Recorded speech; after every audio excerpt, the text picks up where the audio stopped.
Welcome to our asynchronous learning week for week 13. So in this session, we're going to cover two non-parametric tests. The first is going to be the Mann-Whitney test, which is used to determine if two independent groups differ. And then the second is the sign test, which is also called the Wilcoxon signed rank test. And it's used to compare means when you have two dependent groups. So just as a reminder, non-parametric methods provide techniques that can be used when the population distribution isn't normal or the shape of the distribution isn't known.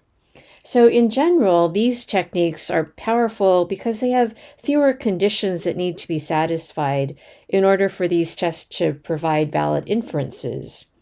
And they're less strict than the ones we've previously studied, which would be the two-sample t-test and the dependent t-test.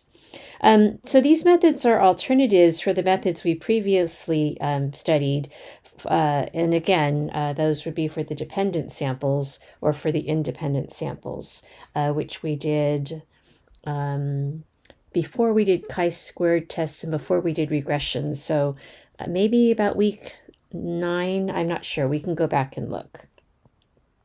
So just as a reminder, we learned how to do something called a two-sample t-test, and it was used to determine if two independent samples were different or similar. So for example, you have two groups. You have a group that underwent one type of counseling, a group that underwent another type of counseling, and you're going to compare the outcomes of the two groups. So two independent groups. Each subject is in one of the groups, and each subject is only going to be measured one time. So the assumptions that were made in doing a two-sample t-test, the samples were random and independent, but the important one was that the population distribution had to be normal or the sample size had to be large, in other words, greater than 30. So what do we do if we don't know the shape of the population, or if we do know that the shape of the population isn't normal?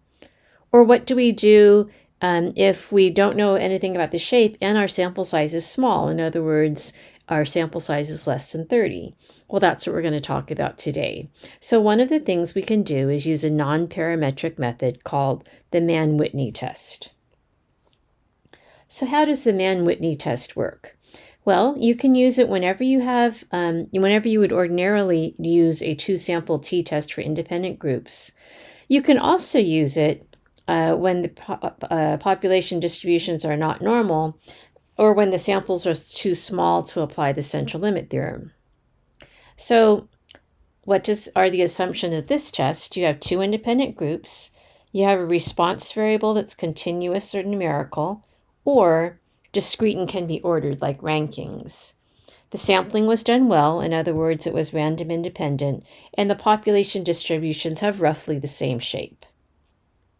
So an overview of this test is based on the ranks of observations, not their actual values, and it compares the medians of the populations.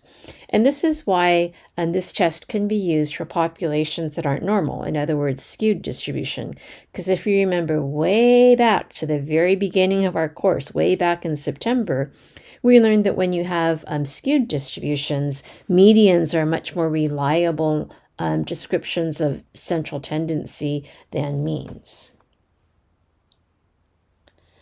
So similar to what we did before with the two-sample t-test, your hypothesis is that the populations are basically the same. So in this case, the population medians are the same.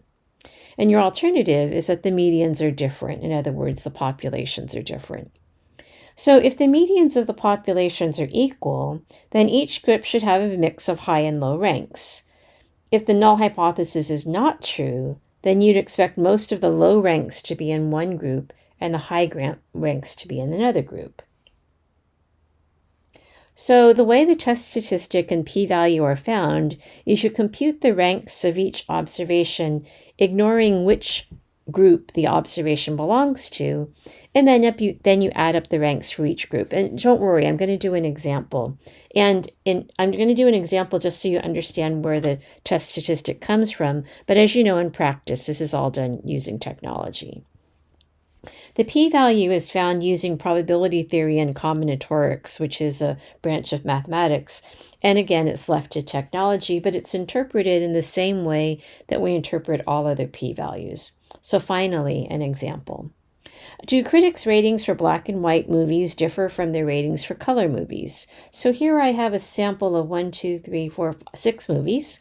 I have the critics' rating for each. I have whether or not they were in color or black and white, and also happen to know the year that they were made. So right now we can see that these ratings are not sorted.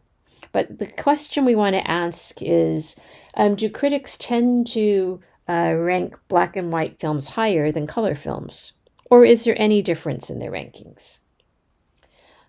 So the first thing we would have to do is we would have to sort the data. And again, we don't care what group they're in, we're just going to sort them.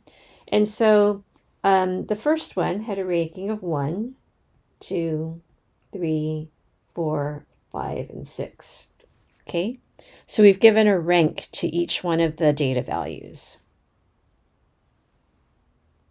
So a couple of notes about the Mann-Whitney before, I should probably go ahead and do the test statistic. So what we would do is for the black and white films, let's take a look at their rankings. So their rankings were 2 and 5.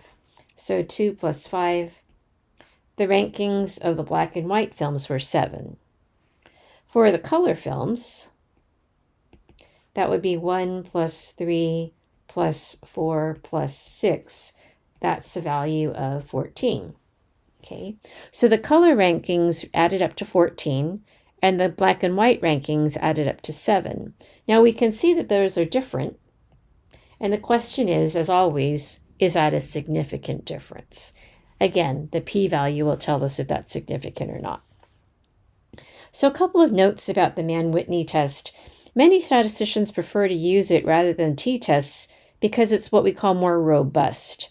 In other words, we don't need to know if the populations are normal or whether the sample size is large. We can always apply the Mann-Whitney test. However, it has relatively low power.